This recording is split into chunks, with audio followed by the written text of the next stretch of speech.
Guys कैसे हैं आप सब लोग। गॉड स्लेयर के एपिसोड 23 के साथ हाजिर हो। तो लास्ट एपिसोड के एंड पे हमने देखा था लोली पानी में बैठा बड़ी आराम से नहा रहा होता है और गुस्से के साथ जब वहाँ से उठता है क्योंकि वो लिटिल क्वी को याद कर रहा होता है। अगर सामने से जानविंग आ जाती है, जानविंग उसे नंगा वहाँ पर देख लेती है और वो भागती हुई पानी के अंदर आती है ताकि वो उसका एडवांटेज उठा सके। लेकिन हमारा लोली पानी से बाहर निकलना चाहता है। वो जैसी भागती हुई उसकी तरफ आ रही होती है, लोली पानी के अंदर हाथ मारता है, स्लैश लगाते हुए उसकी तरफ वाटर डॉट्स को फेंकता है और कहता है चलो मेरे वाटर डॉट्स को फेस करो। जैसे वहाँ पर उसकी तरफ पानी फेंकता है, फिर साथ ही वो जल्दी से जंप करते हुए बाहर की तरफ निकलता है। वहाँ से अपना टॉवल उठाता है और अपनी बॉडी पर लपेट लेता है। फिर वहाँ पर खड़ा होकर वो हंसना शुरू कर देता है। तो वक्त जानविंग भी पानी से भागती हुई बाहर की तरफ निकलती है और उसे कहती है लूली तुम मुझे यहाँ पर रोक नहीं सकते, आज तो मैं तुम्हारा फायदा उठा कर ही रहूंगी। और वो दोनों यहाँ पर आपस में फाइट करना शुरू कर देते हैं। जानविंग उसे पंच मारती है और कहती है चलो देखते हैं कि हम दोनों में से कौन ज्यादा बेहतर है। फिर उसे कहता है हाँ क्यों नहीं, चलो देखते हैं कौन यहाँ पर जीतता है। और वो दोनों यहाँ पर आपस में काफी देर तक फाइट करते हैं। वो दोनों पानी में यहाँ पर फाइट करते रहते हैं। काफी देर तक फाइट करने के बाद एक बार लूली को पानी के ड्रॉप्स के अंदर महसूस होता है कि ये पानी के ड्रॉप्स ये भी हेक्साग्राम से बने हुए हैं। लूली कहता है तो इसका मतलब यह है कि ये सारी की सारी दुनिया ही डायग्राम के जिन और जैंग लाइंस के साथ बनी हुई है। फिर मैंने हेक्साग्राम की पावर्स को अच्छे से समझ लिया, तो इसका मतलब यह है कि मैं दुनिया पर राज कर सकता हूँ या फिर दुनिया को दोबारा से बना सकता हूँ। इसीलिए ओरिजिन सेक्टर की गॉडेस ने कहा था इस सिस्टम को यूज करते हुए दुनिया को दोबारा से रिक्रिएट कर सकती है। तो लूली अभी इसी सिस्टम की तरफ देख रहा होता है कि उसी वक्त जानविंग अपना हाथ आगे बढ़ाती है और उसके टॉवल को खींचने लगती है, जबकि वहाँ लूली उसका हाथ पकड़ लेता है और उसे कहता है मैंने तुम्हें पकड़ लिया, तुम्हें क्या लगा था कि तुम इस तरह मेरे ऊपर स्नीक अटैक कर सकती हो। यहीं पर नेक्स्ट सीन रात का दिखाया जाता है। रात के वक्त वो लोग वहीं पर अपना कैंप लगाकर लेटे होते हैं। लूली अपने कैंप में बड़ी आराम से लेटा होता है। उसी वक्त जानविंग अपने कैंप में से बाहर निकलती है। लूली कहता है चलो जल्दी से अंदर आ जाओ, मुझे पता है कि तुम्हें नींद नहीं आ रही। हंसते हुए अंदर आ जाती है और उसे कहती है अभी रात बहुत ज्यादा जवान है, क्यों ना तुम्हें यहाँ पर एक खूबसूरत लड़की की कंपनी दी जाए, चलो मैं भी यहीं पर आ जाती हूँ। अपना बिस्तर लेकर उसके पास आ जाती है। लूली उसे कहता है अच्छा ठीक है आ जाओ, यहीं पर लेट जाओ। जानविंग भी उसके पास ही आकर अपना बिस्तर बिछाकर लेट जाती है। लूली कहता है अब तो मुझे यहाँ पर जरा भी नींद नहीं आने वाली क्योंकि मैं एक हेल्दी मेल हूँ और इस तरह की खूबसूरत लड़की जो कि मेरे बाजू में लेटी है उसे देखकर नींद कैसे आएगी। जानविंग वहीं पर लेटे लेटे उसे कहती है लूली क्या तुमने कभी इस बारे में सोचा है कि तुम फ्यूचर में क्या करना चाहते हो। उसे कहता है तुम किस फ्यूचर की बात कर रही हो। वो उसे कहता है अच्छा ठीक है मैं तुम्हें इस बारे में बताता हूँ। एपोकलिप्स स्टार्ट होने से पहले मैंने इस बारे में सोचा था कि मैं फ्यूचर में क्या करना चाहता हूँ। एपोकलिप्स स्टार्ट होने से पहले यूनिवर्सिटी का एक स्टूडेंट था। यूनिवर्सिटी खत्म होने के बाद मेरा मकसद था मैं अपने लिए एक जॉब ढूंढता। एक जॉब ढूंढने के बाद पर मेरी अच्छी सी सैलरी होती, फिर मैं अपने पेरेंट्स का ख्याल रख पाता जब वो बूढ़े हो जाते। फिर मैं शादी करता और मेरी शादी के बाद अपने बच्चों के साथ अपना घर बनाता। लेकिन उसके बाद दुनिया की तबाही शुरू हुई और इस दुनिया की तबाही शुरू होने के बाद से काफी सालों तक मैं एक आम इंसान था, मैं एक अवेकनर नहीं था। इसी दुनिया में जहाँ पर दूसरे लोगों के पास पावर्स हैं, हर तरफ मॉन्स्टर्स हैं, वहाँ पर जिंदा रह पाना ही बहुत ज्यादा मुश्किल था। तो फिर मैंने फ्यूचर के बारे में सोचना छोड़ दिया। 5 से 6 सालों से मैं यहाँ पर इस वेस्टलैंड में जिंदा हूँ। तो इसका मतलब ये है कि मैं यहाँ पर सिर्फ और सिर्फ जिंदा रहने के बारे में सोच रहा हूँ। अब मैंने अपनी किस्मत और फ्यूचर के बारे में सोचना छोड़ दिया है। लेकिन फिर अचानक से मैं एक अवेकनर बन जाता हूँ। अगर मैं तुम्हें यहाँ पर सच बताऊँ तो अवेकनर बनने के बाद अब से मेरी यही ख्वाहिश है कि मेरी जो भी आइडियोलॉजी है मैं सभी लोगों तक पहुँचाऊँ। मैं एक दूसरी दुनिया, एक नई दुनिया बनाना चाहता हूँ। जानविंग उसे कहती है तुम्हारी अवेकनर बनने के बाद तुम मुझसे मिले और हम दोनों मिलकर जाओ क्वी को ढूंढने के लिए निकल पड़े। लूली उसे कहता है मेरे फ्यूचर का यही प्लान था कि मैं लिटिल क्वी को जाकर बचा लूं और उसकी वाइफ को, क्योंकि अंकल ली तो मेरी मौजूदगी में वहाँ पर मारे गए। अंकल ली के मरने के बाद मेरी यही ख्वाहिश थी कि मैं उसकी फैमिली को बचाऊं और अपने साथ रखूं ताकि मैं उनकी अच्छे से केयर कर सकूं। लेकिन उसके बाद हुआ क्या,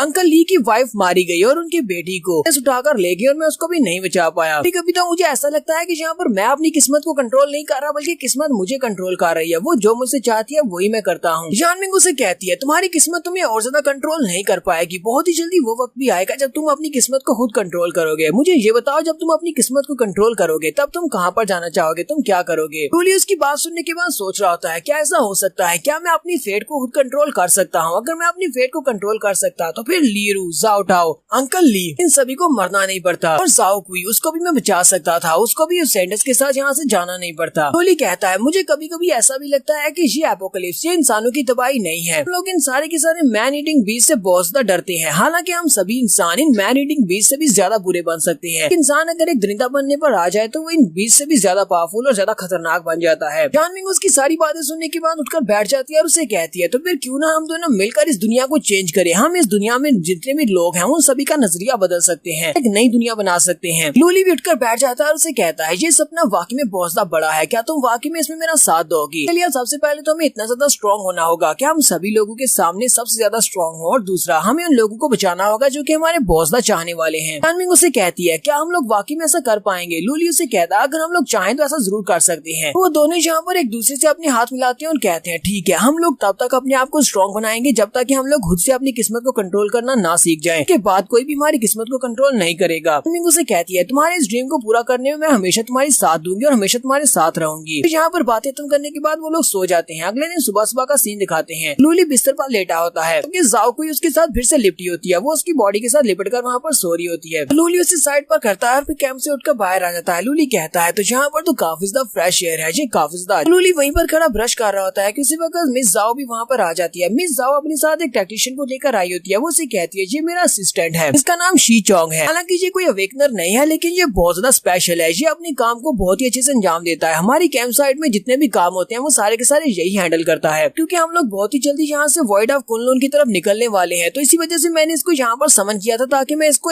बता सकूं कि वापस कैंप साइट में जाकर इसने क्या करना है। मेरी गैर मौजूदगी में वहाँ पर सारा काम इसी को संभालना पड़ेगा। और लूली उस बंदे को हेलो बोलता है लेकिन वो बंदा आगे से उसको अच्छा रिस्पॉन्स नहीं देता और वो सिर्फ जाओ से कहता है सिर्फ जाओ यहाँ पर मुझे मत कहना कि मैं इस बंदे के ऊपर शक क्यों कर रहा हूँ, पर मुझे इस बंदे के ऊपर शक करना पड़ेगा। मुझे इस बंदे के ऊपर जरा भी भरोसा नहीं है क्योंकि इसने अभी अभी काली तो हमारे सेक्टर को ज्वाइन किया है। मैं इसके ऊपर इतनी जल्दी से भरोसा तो नहीं कर सकता। आहे पता नहीं इसका मकसद क्या होगा। मुझे नहीं लगता कि तुम्हें इसके साथ अकेले वहाँ पर जाना चाहिए, तुम्हें बहुत ज्यादा खतरा हो सकता है। लूली उसे कहता है तुम्हें सिस्टर जाओ के बारे में इतनी ज्यादा फिक्र होना ये नॉर्मल है, तुम्हें इस बारे में सोचना भी चाहिए। लेकिन सिस्टर जाओ ने मेरी जान बचाई थी एक बहुत बड़े मॉन्स्टर से और उस दिन के बाद से हम दोनों एक दूसरे को जानते हैं। इसके बाद तुम्हारी सिस्टर जाओ ने मुझे खाना भी दिया था। अब किसी ने अगर मेरे साथ इतना अच्छा किया हो, किसी ने मेरी जान बचाई हो, मुझे खाना दिया हो, तो मैं उसके साथ बुरा कैसे कर सकता हूँ। जाओ से कहती है जाओशी तुम्हें यहाँ पर ये सब कुछ कहने की जरूरत नहीं है, तुम कुछ ज्यादा ही चिंता कर रहे हो। अभी तक नहीं पता कि वॉइड ऑफ कुनलुन में वहाँ पर क्या होने वाला है, लेकिन वहाँ पर जाने के लिए मुझे हर किस्म की हेल्प की जरूरत है। तुम्हारी और इसकी दोनों की हेल्प की जरूरत है। हमारे पास ज्यादा अवेकनर्स नहीं है क्योंकि हम लोग कोई ओरिजिन सेक्टर या पे ग्रीन फॉरेस्ट नहीं है जिनके पास ज्यादा अवेकनर्स हो। ऊपर से तुम्हें पता है कि तुम भी एक अवेकनर नहीं हो, मैं तुम्हें अपने साथ वहाँ पर लेकर नहीं जा सकती, तुम वहाँ पर बहुत बड़े खतरे में पड़ जाओगे। इसी वजह से मुझे अपने साथ अवेकनर्स को लेकर जाना है। सारे अवेकनर्स को साथ लेकर नहीं जा सकती, कुछ को कैंप में भी छोड़कर जाना है। काउशी से कहता है तो फिर तुम्हें वहाँ पर जाने की जरूरत ही क्या है, हम लोग यहीं पर तो रह सकते हैं, हमारा सेवियर कैंप काफी अच्छा चल रहा है। जाओ से कहती है तुम्हें पता है ना कि बॉस ने मुझे ऑर्डर्स दिए हैं वहाँ पर जाने के, अब के बॉस ने कहा है तो फिर तो मुझे जाना पड़ेगा। मिस जाओ लूली से कहती है अपनी हांग को भी बुला लेना, जानमिंग को रेडी करो, हम लोग नाश्ता करने के बाद यहाँ से निकलेंगे। लूली उसे कहता है तो इस बात का क्या मतलब समझू, क्या तुम्हें वॉइड ऑफ कुनलुन की लोकेशन के बारे में पता चल चुका है कि वो कहाँ पर है। जाओ से कहती है हमारे बॉस को रात को एक और लिबरेशन आई थी, उसने कुछ प्रेडिक्ट किया है, उसे लगता है कि उसे लोकेशन के बारे में पता चल चुका है। सामने की तरफ इशारा करते हुए से कहती है हमें उस शहर में जाना है, इस नदी को पार करते हुए हम लोग दूसरी तरफ जाएंगे, वहीं पर हमें वॉइड ऑफ कुनलुन मिलेगी। तो ये तीन लोग नाश्ता खत्म करने के बाद अपनी कश्ती में बैठ जाते हैं जबकि जाओशी वहीं पर होता है। वो उनकी रस्सी खोलता है और उनकी कश्ती को आगे चला देता है। हाँ उसे कहती है अब जाकर अपना ध्यान रखना और कैंप वालों को अच्छे से संभालना, हम लोग जल्दी ही वापस आएंगे। तो ये लोग अपनी कश्ती में बैठकर उस लेक को पार करते हुए सामने वाले सिटी की तरफ जा रहे हैं। इसके बीच में जो पुल था वो टूट चुका है और उसके बाद से वेस्टलैंड से कोई भी उस सिटी की तरफ नहीं गया। टॉमिंग बहुत ज्यादा खुश होती है और कहती है मुझे एडवेंचर्स बहुत ज्यादा पसंद है, वहाँ पर अनजाना खतरा होगा और कुछ ट्रेजर्स भी मिलेंगे। यहीं पर कश्ती में बैठे हुए जानमिंग मिस जाओ से कहती है एल्डर सिस्टर मुझे बताओ कि अब हम लोग आगे क्या करने वाले हैं। मिस जाओ से कहती है तुमने अभी भी मुझे क्या कहा, तुमने मुझे एल्डर सिस्टर क्यों कहा। टॉमिंग उसे कहती है जब मैं यहाँ पर स्ट्रेंथ की बात करती हूँ और जो भी मुझसे ज्यादा स्ट्रॉन्ग होता है, चाहे वो मर्द हो या फिर औरत हो, मर्द हो तो वो बिग ब्रदर हो गया और अगर लड़की हो तो वो मेरी एल्डर सिस्टर हो गई। मुझे अच्छी तरह से पता है कि किसको इज्जत देनी है और किसको नहीं, इसी वजह से तो मैं अभी तक सर्वाइव कर पाई हूँ। मिस जाओ से कहती है ये तो बहुत ही अच्छी बात है। साथ ही वो उसे कहती है हमारे बॉस के मुताबिक यहाँ पर आसपास बहुत सारी ऐसी एंट्रेंस है जो कि वॉइड ऑफ कुनलुन को जोड़ती हैं। जो सबसे ज्यादा करीब है वो इस लेक के दूसरी तरफ है, हमें उस सिटी के अंदर दूसरी एंट्रेंस मिलेगी जिससे हम लोग वॉइड ऑफ कुनलुन में जा सकते हैं। दिन के बाद वो एंट्रेंस वहाँ पर ओपन होगी, हमें खुद ही वहाँ पर पता चल जाएगा कि वो एंट्रेंस कहाँ पर है, हमें जल्दी से जल्दी वहाँ पर पहुँचना होगा। पुलिस से कहता है लेकिन वो एंट्रेंस दिखती कैसी है, हमें पता कैसे चलेगा। जाउडिंग उसे कहती है मुझे भी इस बारे में ज्यादा तो नहीं पता, मुझे इतना पता है कि बॉस ने कहा था कि जब वो ओपनिंग ओपन होगी तो सभी को पता चल जाएगा, वहाँ पर बहुत सारा कमोशन होगा, हमें खुद ही पता चल जाएगा हमें किस डायरेक्शन में जाना है। उसे कहता है फिर से वही बात है, क्या वाकई में तुम्हारे बॉस की प्रेडिक्शन सच भी साबित होती है या नहीं, मुझे ये बहुत ज्यादा स्केची लगता है, कहीं तुम्हारा बॉस हमें यहाँ पर फंसाने तो नहीं वाला। वो चिल्लाकर उसे कहती है बस भी करो, तुम मेरे बॉस के ऊपर यकीन क्यों नहीं करते। लोग लेक को पार करते हुए सिटी के काफी ज्यादा करीब पहुँच जाते हैं। मिस जाउडिंग उनसे कहती है हम लोग क्योंकि सिटी सेंटर की तरफ जा रहे हैं तो वहाँ पर खतरा बहुत ज्यादा होने वाला है, क्योंकि जितने भी इंसान और जितने भी